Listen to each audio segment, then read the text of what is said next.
Good evening, and as we like to say, this is the day the Lord has made. We will rejoice and be glad in it. It's another day's journey, and I'm so glad about it. I want to welcome all of you to a conversation and an opportunity for us to consider this moment in America and this moment as we fight for and contend for the soul of our nation as we seek to save our democracy. My name is Alan Waller. I'm the senior pastor of the Tabernacle Baptist Church, and I am joined by a number of friends from literally around the country to have a conversation tonight under the caption of Faiths United to Save Democracy. We are gathered. I am grateful for the number of churches that have joined us. I'm grateful for my own church, Tabernacle, who are willing to use this moment that is normally Bible study to expand our conversation, and that is to talk about voter registration, voter education, voter mobilization, and voter protection. So we're grateful. I hope that you are excited to be in this conversation. I will be introducing to you some of our country's foremost leaders in addressing the political scene from a faith perspective.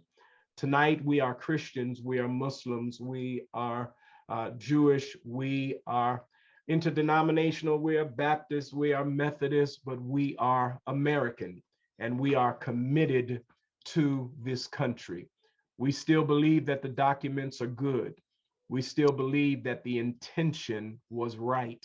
And we still believe that we have the ability to impact it for good.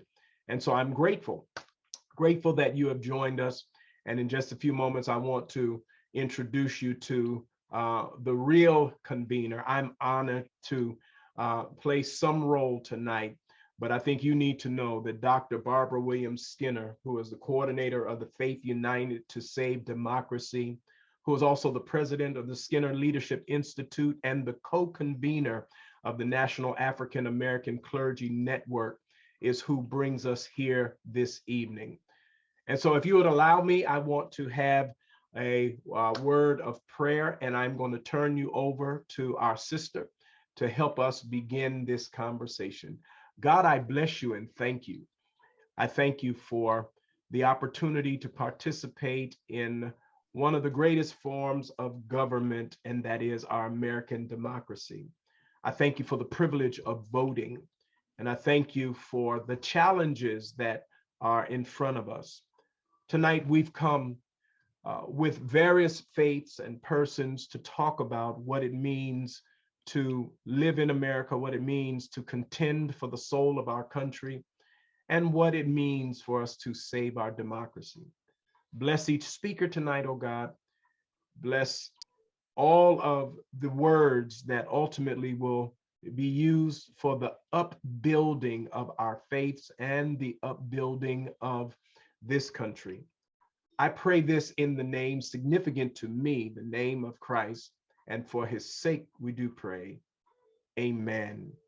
Amen. Thank you so much. And now I want to turn over to our convener for this evening, Dr. Barbara Williams Skinner. Thank you so much, Dr. Waller. You have been an amazing state lead for Faiths United to Save Democracy, and you have been amazing in Pennsylvania, protecting the sacred right to vote. You know, yesterday we remembered the amazing legacy of Dr. Martin Luther King Jr., and I do recall one of his earliest speeches was called Give Us the Ballot, 1957, in which he said, in this juncture of our nation's history, there is an urgent need for dedicated and courageous leadership if we are to solve the problems ahead and make racial justice a reality. And tonight, justice is what we are talking about. Justice is God's business, so justice is our business. But 65 years later, justice is not a reality at the ballot for us. In 1965, the Voting Rights Act of 1965 was gutted in 2013 by the Supreme Court. And to make matters even worse, in 2020, after the election, after we all went to the poll, over, 49 states enacted or proposed 440 anti-voting laws in a democracy. And so that's why we're here tonight. We're here saying that this is not just an attack on the Black and the brown vote, it's an attack on the elderly, the disabled of every race and background, poor people, students, those in the military, and those who are returning citizens. It was in 2014 that Skinner Leadership Institute, the National African American Clergy Network, Sojourners, and the Center for Faith and Justice at Georgetown, we were working mainly on the Black vote. But, you know, after looking at these 440 plus anti-voting laws, we said, this is about everybody's vote. And so that birthed the Faith United to Save Democracy, which really is simply a nonpartisan, interfaith, multiracial, and multi-generation voter justice campaign that seeks to just develop what are the tools, what are the resources people need. No matter how many anti-voting laws are out there, we can still vote. But how do we do that? That's what this call tonight is about. Tonight, we're going to be hearing from some amazing, courageous, and dedicated leaders from different faith community talking about what's at stake in their community. But then we're going to also share some information that you as imams and pastors and rabbis and faith leaders in general you can host your own webinar. You can host your own voter justice workshops or forums with the information we're going to share with you tonight. So let me just begin by sharing my screen, because I want to share with you just for a few minutes the toolkit that is the essence of how we help our people vote. And you'll hear a little bit more about the spiritual background from Reverend Jim Wallace of this campaign, which other people may treat as simply political, but we see it as a faith walk that we are on together. These are some of the leaders of that. It's very diverse. You know, we have not always worked together, and we need to start again to make the work that we do connect and interrelated, because that is our strength. Let me just take a moment to share what the campaign between now and the election, the midterm election, when most of our people don't even come out to vote in large numbers. We cannot afford to have that this year because we're setting up for 2024. So phase one is where we are right now.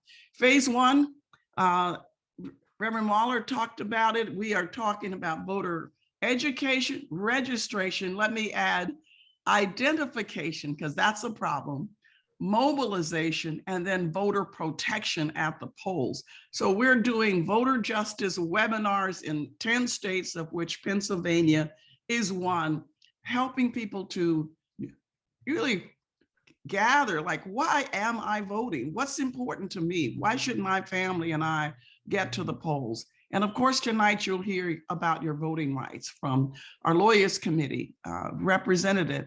The next phase will begin in May, early May, late after Easter, late April, when we talk about we are watching. And what are we watching? We're watching state election officials. They work for you. You and I, we are taxpayers and citizens. They're not private citizens. They work for us. And therefore, we should be meeting with them, just as we're meeting tonight, to find out what is the state of play for Pennsylvania election.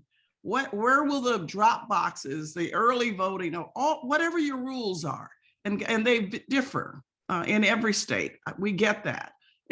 But whatever they are, we need to know if polling sites have been moved, if there are changes in the laws that impact the elderly, will there be wheelchair ramps, language support, whatever the support is, we as faith leaders need to know so we can help our people vote. So that's phase two. That's the we are watching voter protection phase. Phase three is voter mobilization. Now in phase 1 and 2, we are also working on voter identification, because there are a lot of people who don't know what ID to take. If you are in Texas, you can take your gun license, but your student ID won't work. In some states, your driver's license works, but not other forms. We need to know what they are because there are organizations that can help people get their ID in time to vote. Phase 3 will begin in the summer, God willing and COVID willing. We will be able to get out and do rallies with some of the, Jim Wallace is talking to Steph Curry and there are others. Our friends are talking to John Legend and others, people who are who happen to be entertainers, but they're also citizens and they want to help us to ignite particularly young people to vote. And then our final phase is what we call voter protection. That's when our 24/7 clergy hotline will begin to be available, and when we start organizing our chaplain to get out. What is at stake? Everything is at stake. Voting rights, affordable health care, quality education, criminal justice, protection of the houses of worship from attack. All of those issues and more are at stake, and it's our job to bring that to the light in our communities. What are some of the barriers? Language, polling stations move, people being purged, those who are served their time not being able to vote, just the lack of rudimentary service to people being able to vote. That is our job to help overcome those impediments. This slide, if you can go on right now online to turnoutsunday.com. That's Turnout Sunday. That's one word, turnoutsunday.com, and download this very toolkit. This one page, if you don't read anything else, the 10 things that anyone needs before they go to the polls. What form of ID do they need? How do they vote if they're formerly incarcerated? If English is not their first language? If they're disabled, if they want to vote early, if they need an absentee ballot, they need to know how to cast their ballot. When the polls are open, am I still registered? All of those issues your people need. You need to be posting this on your own websites and having your own meetings about that. And I'll show you a couple more that I think are important for houses of worship, because the biggest problem we have right now is voter registration, lack of people being registered to vote. The white community has a substantial number, but the Black community is now 9 million unregistered. The number in Pennsylvania of unregistered African Americans is larger than the number that the other person won by in 2016. So I'm just saying that we really do need to get busy. The Asian vote of unregistered is over 50%, and the same with Hispanic vote. That's the work that needs to be done over the next 7 months. And the final thing I want to show you is that we need to know what IRS allows houses of worship to do. And so there's one slide that'll simply tell you the do's and don'ts for houses of worship. That's also in the toolkit. Not only is that in the toolkit, but also not just the do's and don'ts, like social media posts, examples, announcements that you can make, scriptures that pastors and imams and the rabbis can use to do their sermons and the like, tips on helping and getting young people to vote. And the final thing I'll say is the poll chaplain program is the essence of this whole campaign. That's why we formally called it Lawyers and Collars. It is Lawyers Committee for Civil Rights Lawyers on their 24/7 hotline, and clergy in their collars, their sacred collars, whatever that is, at the polls protecting vulnerable voters. That's our task. That's the work we have to do together. If you are interested in getting the toolkit, again, download it at turnoutsunday.com. And if you're interested in receiving updates about Faith United to Save Democracy, you can go into the chat right now, and there's a Google form that you can use. Let me finally say that whenever I get discouraged with all the attacks on our vote, and I sometimes, I mean, we all do get discouraged. I think about a woman I had a chance to meet before she died, Fannie Lou Hamer, in her latter years. And I remember asking her, we were giving her an award at the Congressional Black Caucus, and I had a few minutes backstage with her. How do you do it? How did you do it when it was dangerous and legal? She said, when God puts something in you to do, you just do it. And so I pray that God has put in us that something to do tonight, and that we won't back down until we together make this sacred right to vote a reality for all Americans. Thank you so much, and God bless you. And now Jim Wallace will talk to us about what this campaign is. Is it political or is it spiritual, Jim Wallace? Reverend Jim Wallace. Well, the word that comes to mind as I see you all is the word blessing. The blessing I feel and just seeing all your faces and being with you. I want to build on what my brother, Dr. Reverend Waller said. This is a fight. Let's call it a spiritual battle, spiritual warfare to save democracy, but I would say also to save our faith, because this is a test of democracy. It's also a test of faith, of our faith. Now imagine all those attacks Barbara talked about, you hear noise all the time in Pennsylvania about these attacks on our rights and what people are trying to do to take away things so precious to us. Imagine all that noise, hearing all those attacks. Imagine that in your head. Now listen to a text in the middle of all the noise, a text from Genesis, chapter 1, verse 26. All the noise. But then God said, let us make them, humankind, in our own image, after our own likeness. And that's our strength. We are this movement you see on the screen. We are the Imago Dei movement. We are all reflections of Imago Dei. And voter suppression is nothing less than throwing away the image of God. That's what it is. It's throwing out Imago Dei. So this picture makes God, I think, tonight very happy. God's smiling at us tonight. But what they're doing in Pennsylvania to take away the preciousness of that voting right makes God angry, and they better come to terms with that. Because, they're afraid. They're afraid of what we're committed to is multiracial democracy. In fact, if this nation doesn't achieve multiracial democracy, we will lose our democracy altogether. Let's be clear about that. There are people who are well-funded and have power, and they want to prevent our changing demography from changing our democracy. That's what they want to do in a sentence. But here's the thing.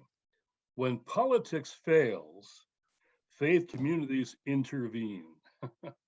So our politics is failing all around, and we're going to intervene.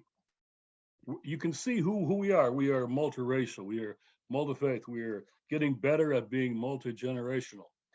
And the Imago Dei movement is powerful enough because our God is big enough to beat whatever they put in front of us.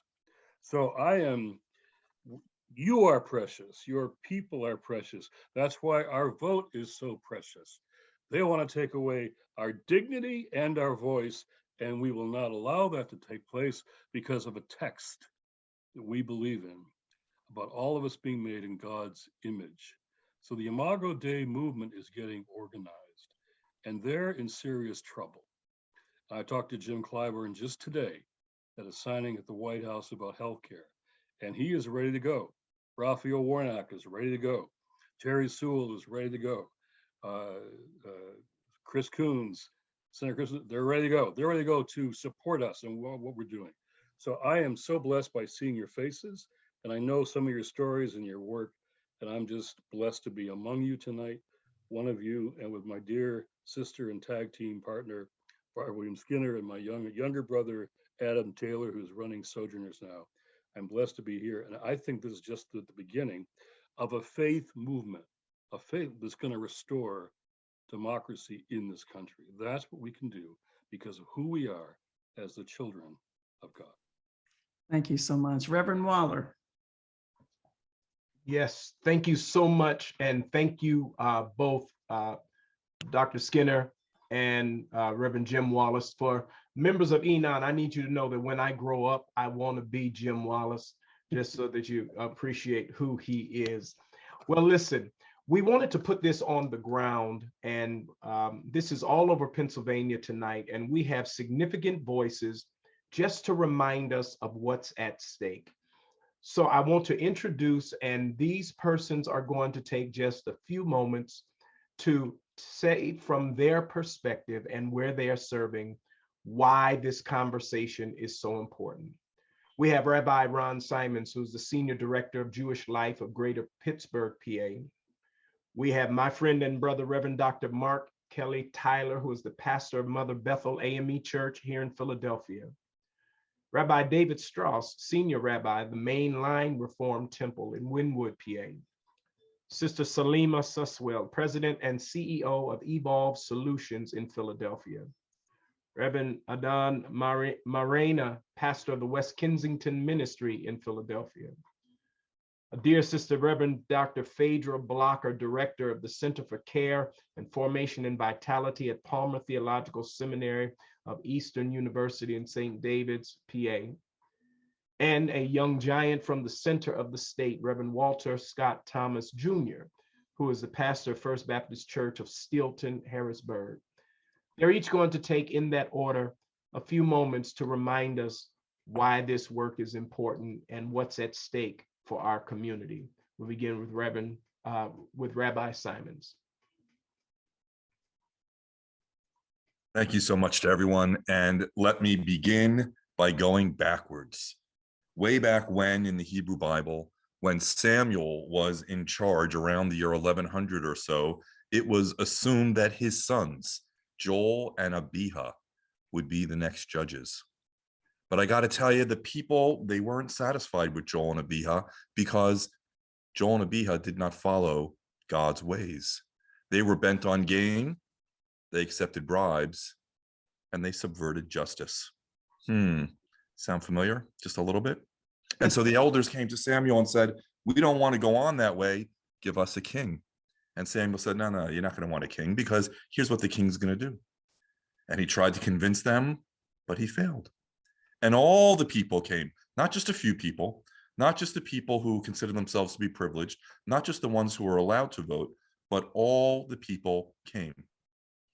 And they said, give us a king so that we can be like all the other nations.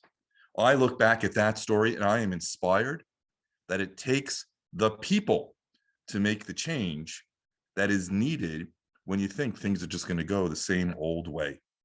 And so we have that responsibility too. And when my colleague, Rabbi David Strauss, takes the floor, he'll tell you what we're doing from Philadelphia to Pittsburgh and everywhere in between in Pennsylvania on behalf of the Jewish community.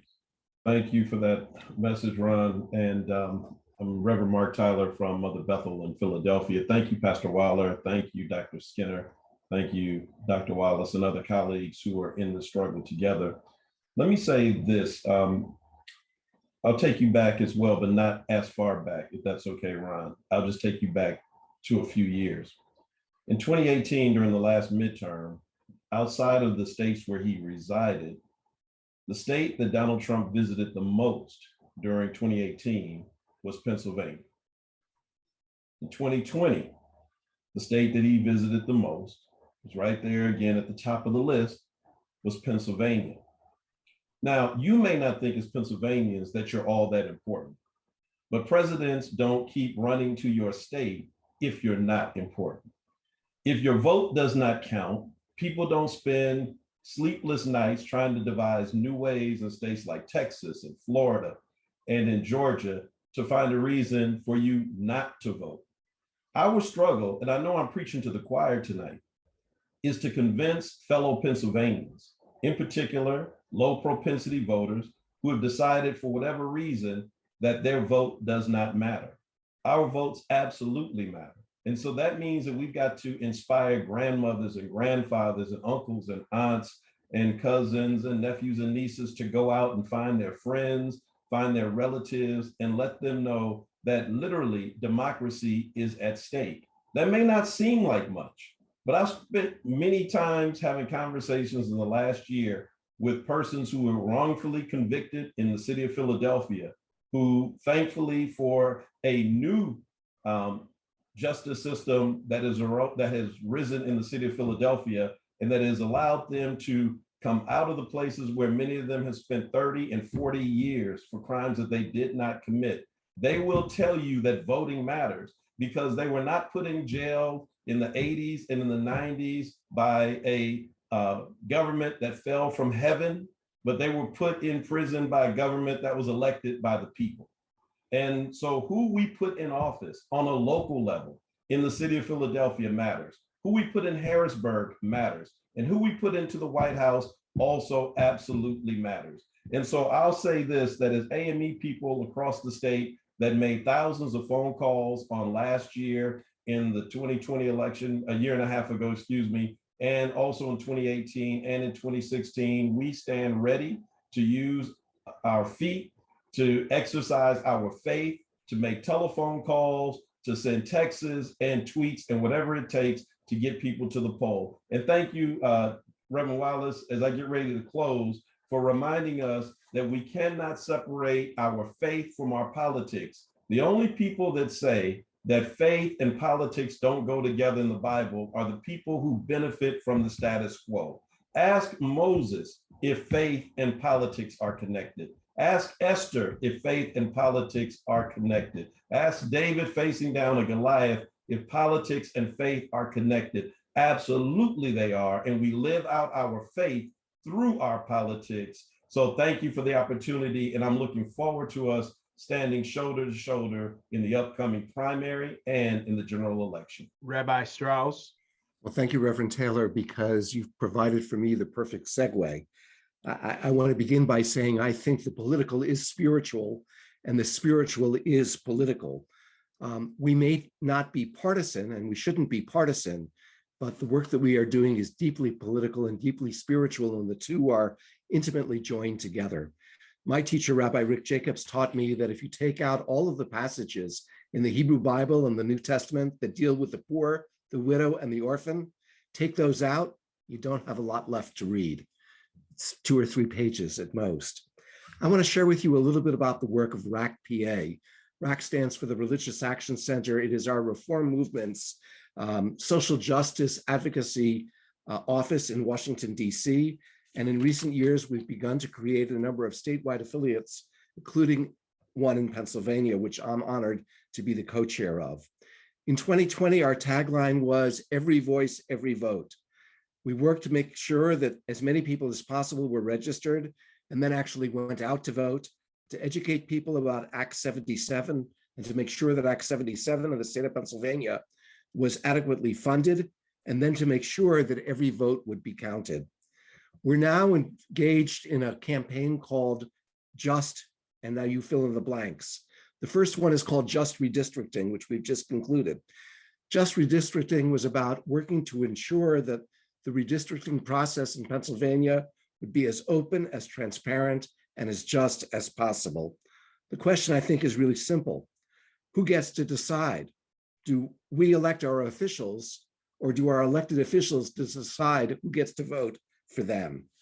We offered testimony before the Legislative Redistricting Commission, and I think we were successful, not in a perfect process, but in a process that was the most open and transparent in the state's history.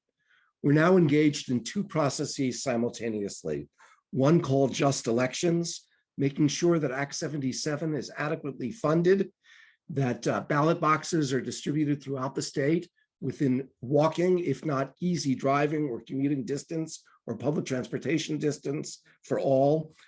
And then a process called Just Voting. We want to, again, assure that everyone who is eligible to be registered is registered, and that everybody who can vote does vote. We're looking for partners to be able to engage in this work. And I hope that some on this call tonight, we can reach out to and together assure that justice is pursued in elections throughout our state. Thank you. Sister Salima. Good evening, everyone, and assalamu alaikum. Thank you so much, Dr. Waller and Dr. Skinner, for having me this evening. Again, my name is Salima Saswell. I am a political strategist and political organizer. I serve as executive director for an organization called Engage Pennsylvania. Engage is a 501c3 organization that implements an ecosystem of programs to develop the capacity of the Muslim voter and also to ensure that our narrative is a part of the American fabric. So whether it's civic educational events, such as issue forums and town halls, or voter initiatives, such as GOTV, Get Out the Vote, and specific programs for youth in order to mentor and support the next generation of leaders, Engage is doing the work on a national level. We have chapters in Pennsylvania, New York, Michigan, Texas, Florida, as well as Virginia. During the 2020 election cycle, Engage worked on a campaign called the Million Muslim Vote campaign, which helped to mobilize over 1 million voters, which was unprecedented for any election ever in this nation. And so we are very proud of the work that we have been doing to get out the Muslim vote and to establish a Muslim voting bloc, not just locally in Pennsylvania, but across this nation. And it is important that we continue to organize and exercise our right to vote in these elections, both local and national. As a Muslim who organizes in faith communities, I recognize the power of advocacy.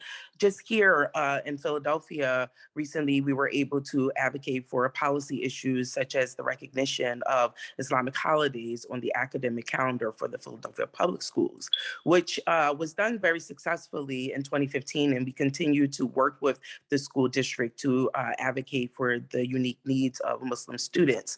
And now our students feel validated. They don't have to choose between education and faith on their holiday. There are also accommodations being made during this holy month of ours, Ramadan, as we have fasting students and Muslims who are fasting in various government offices. And so access to halal food, and also advancing issues such as education, affordable housing, and economic development, and criminal justice reform. The work that we are doing is important, and we need to elect the leaders that will have the same morals and values and the compassion, if you will, to establish the appropriate change for our communities. And so ensuring that communities are registered to vote and that they have a plan to vote is of paramount importance as we prepare for a crucial 2020 election cycle and for future elections. And so Engage is prepared to do that work. We are working with all faith communities as one in order to make a powerful impact for change. Thank you so much for having me, and I appreciate your time. Greetings. My name is Adan Mairena. I'm a Presbyterian Church USA pastor in North Philadelphia and also in Yaden, which is right outside of Philly near the airport. I have the blessing to have been here in West Kensington, right outside of Center City for about 15 to 20 years, and in Yaden for about 10. The blessing is I'm in the city predominantly in a Latino neighborhood, Puerto Rican, Dominican, Central American, and I also serve in Yaden, which is African American, and you can just imagine the blessing to take part in ministering to World War II African American veterans, and then in the urban setting of Philadelphia. What's at stake, and what have we done here at West Kensington Ministry in Yaden? Obviously, as has been mentioned, the preservation of our democracy.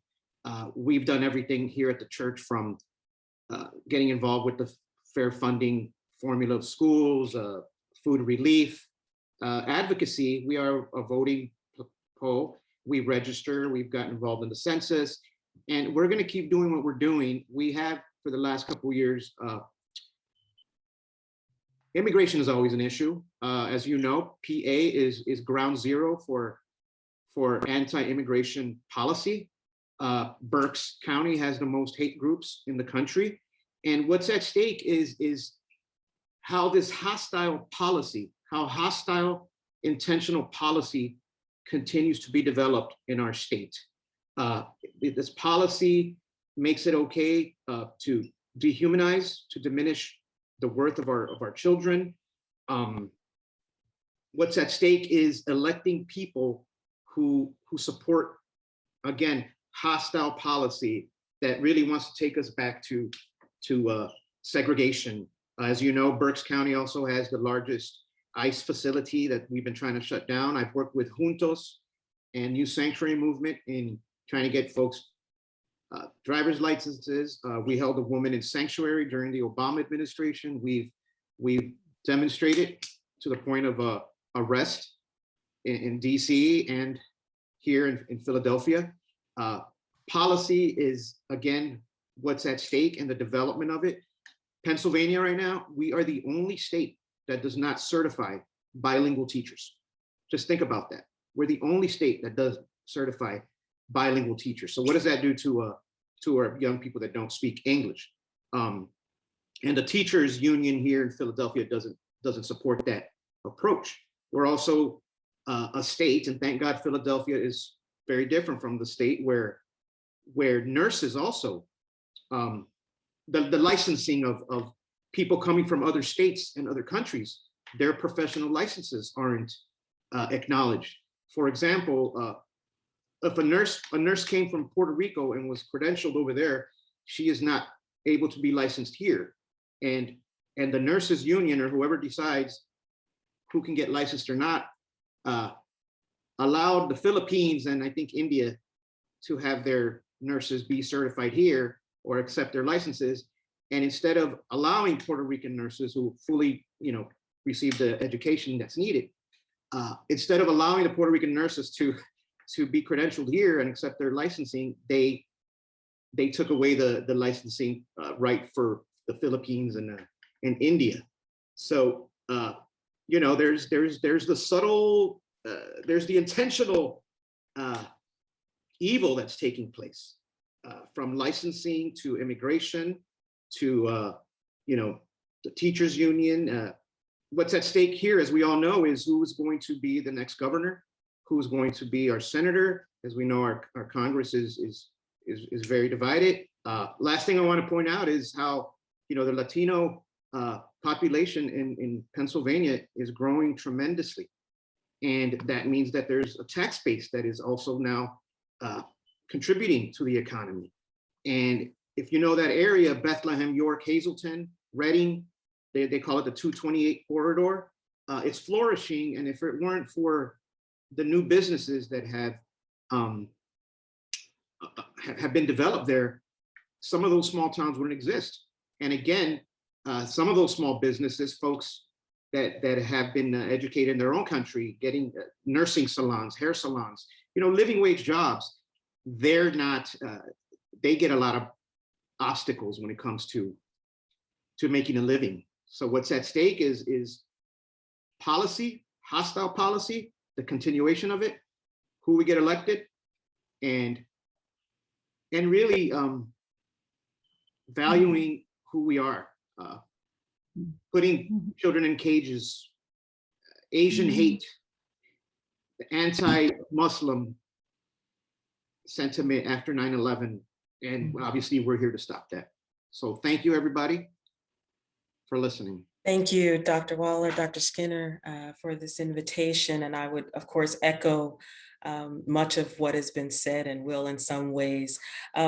What's at stake to me is the opportunity to stem the tide of what has been a very organized, strategic, decades-long effort to overturn any and all progress made in the struggle for civil rights in this country.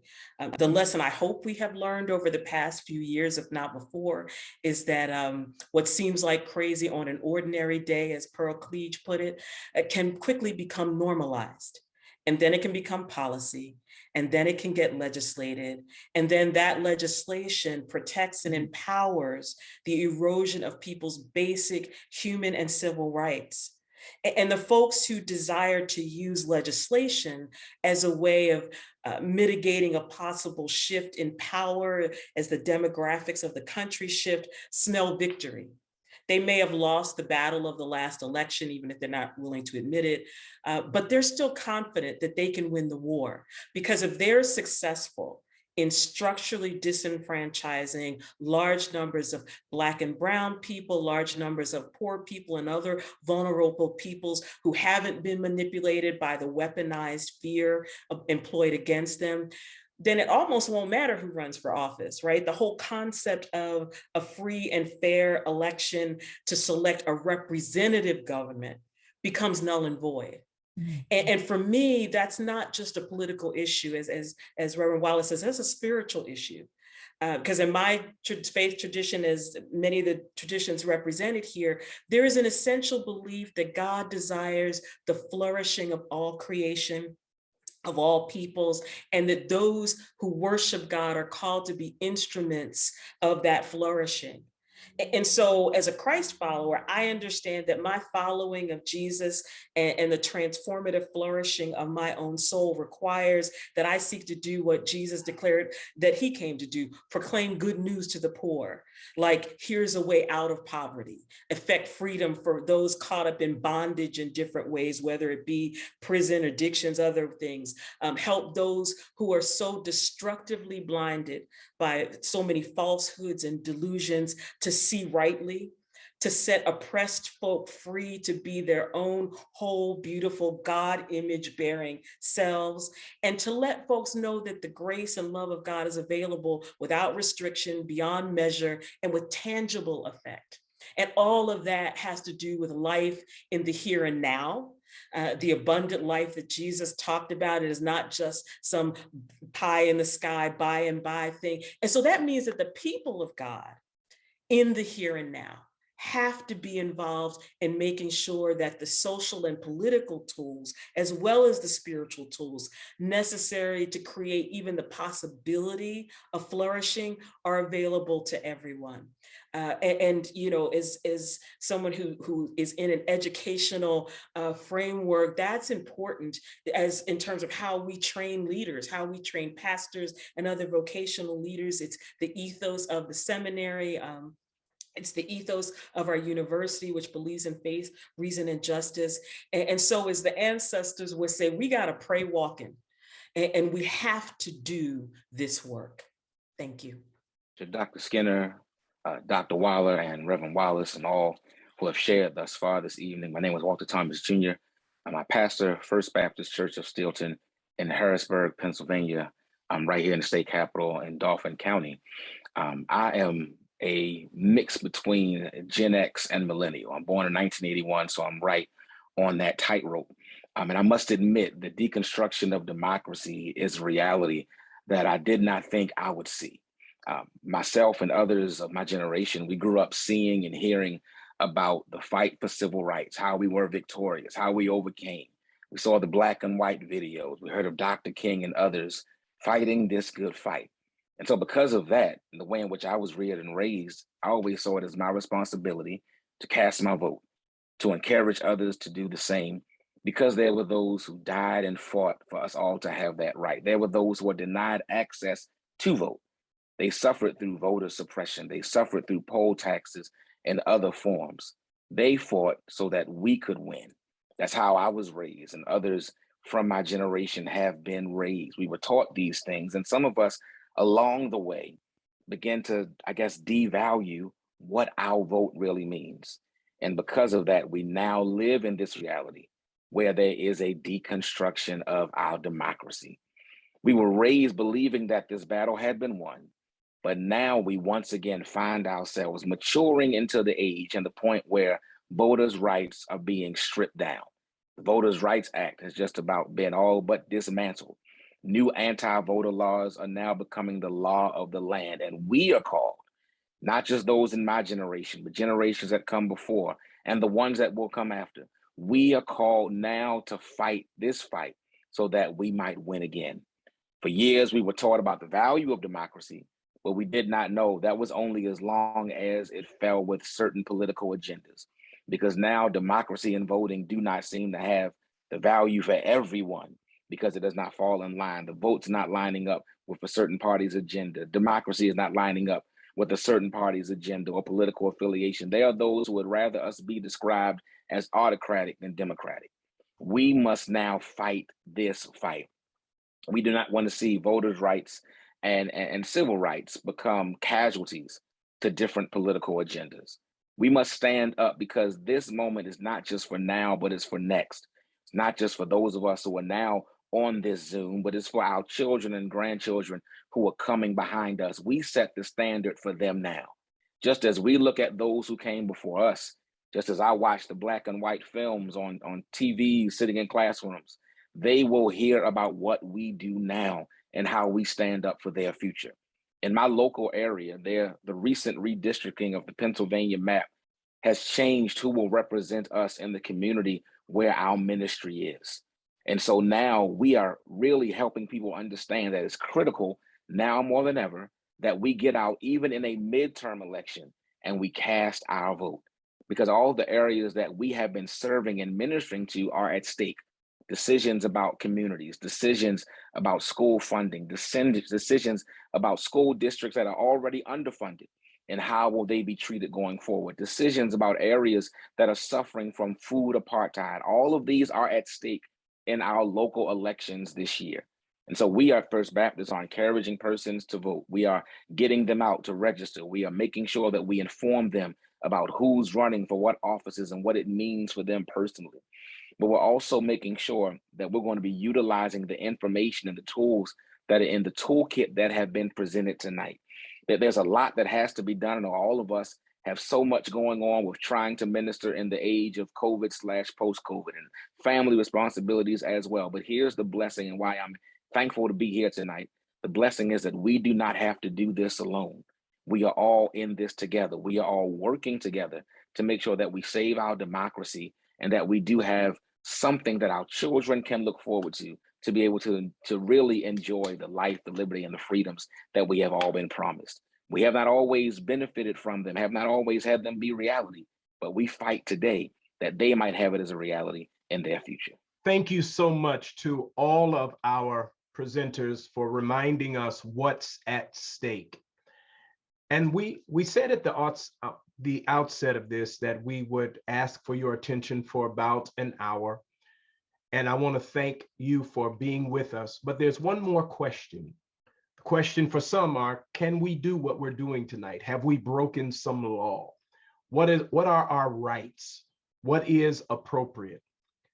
We love throwing around this phrase, separation of church and state, which really is not in the Constitution and is something that Thomas Jefferson said that has been much maligned and misunderstood.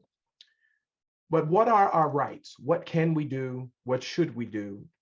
We have one more presenter, Ms. Pooja Chaudhuri, who's a Lawyers Committee for Civil Rights. She's an election protection specialist here in PA. She's going to help us understand what are our rights. After she has come, we're going to ask Dr. Skinner to come back to remind you of the toolkit, and we're going to have a closing prayer. So I'm going to ask Ms. Pooja Chaudhuri to come and talk to us about our rights. Thank you so much, Reverend. And thank you to Reverend Dr. William Skinner for inviting us and allowing us to be a part of the conversation. I will keep my presentation very short. I am an attorney with the Lawyers Committee for Civil Rights in Washington, D.C. I've been there for nearly 6 years now and have been working on voting for about 5. And Pennsylvania is, as one of the pastors said, a star state for us. We do a lot of work in Pennsylvania. We track what's happening in Pennsylvania. And we have a lot of election protection work that we do. So what is election protection? It is the largest nationwide nonpartisan voter protection coalition that convenes more than 100 organizations across the states, including the clergy. And we operate a hotline, 866-R-VOTE. And we take calls from thousands and thousands of voters in the different states who call us to share any challenges that they have faced at the polls. And we have a team of both lawyers and non-lawyers who answer these calls and provide help to voters on election day through early voting for all different types of elections. This year, we're planning field programs in 32 states, meaning that we are working with different organizations to train volunteers to go to the polls and monitor what's happening at the polls. Pennsylvania, I'm not going to get into the details, but Pennsylvania, because of Act 77, lots has changed, and for the better. Pennsylvania has a 50-day mail-in voting period. The voter registration deadline is 15 days prior to election day. Previously, it was 30 days prior to election day. At this point, all Pennsylvania voters can vote by mail, and that was the case in 2020.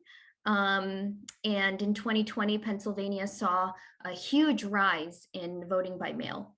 And so that Act 77 makes that reality, and we encourage folks to vote by mail as well as vote in person. So what elections are up this year? All of it: governor, congressional, state house, state senate. May 17th, 2022 is the date of the primary. Voter reg deadline is May 2nd, and early in-person voting deadline is May 10th. So it's coming up. General election, November 8th, 2022.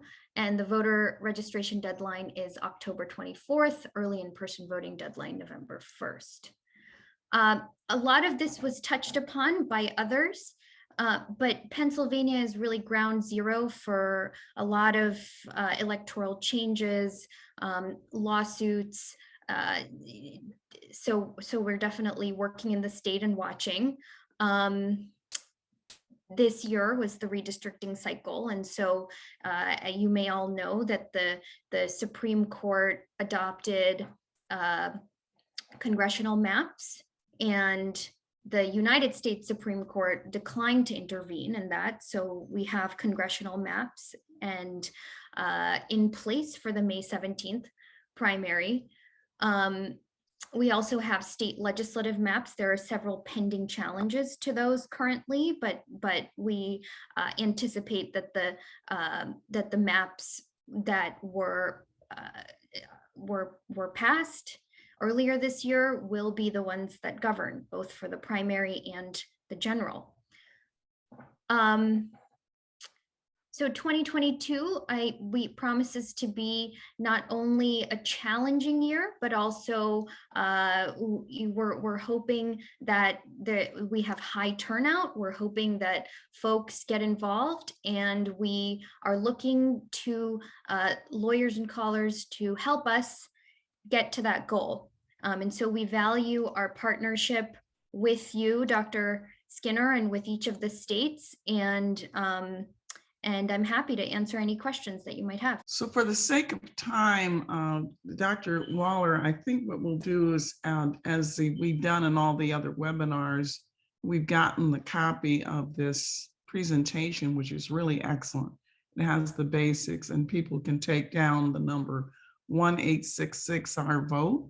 You can call that number with any voting questions that you have. Let me just say in closing, we owe a debt of gratitude to our amazing state lead, Reverend Dr. Alan Waller. We just want to give him a hand, and we'll do it virtually, however we do it, because leadership counts, as Dr. King reminded us. Courageous and dedicated leader, that's who you are, and that's why we're gathered here as we are with a large number of people tonight. Remember that toolkit, you become now the expert. All of you are so smart, so amazing, all those testimonies. You have now the tools you need between the Lawyers Committee and what I shared with you in the toolkit. What I suggest the pastors and faith leaders do, you should be actually downloading the ballot as soon as you can get it, and host a meeting with all the people you have access to.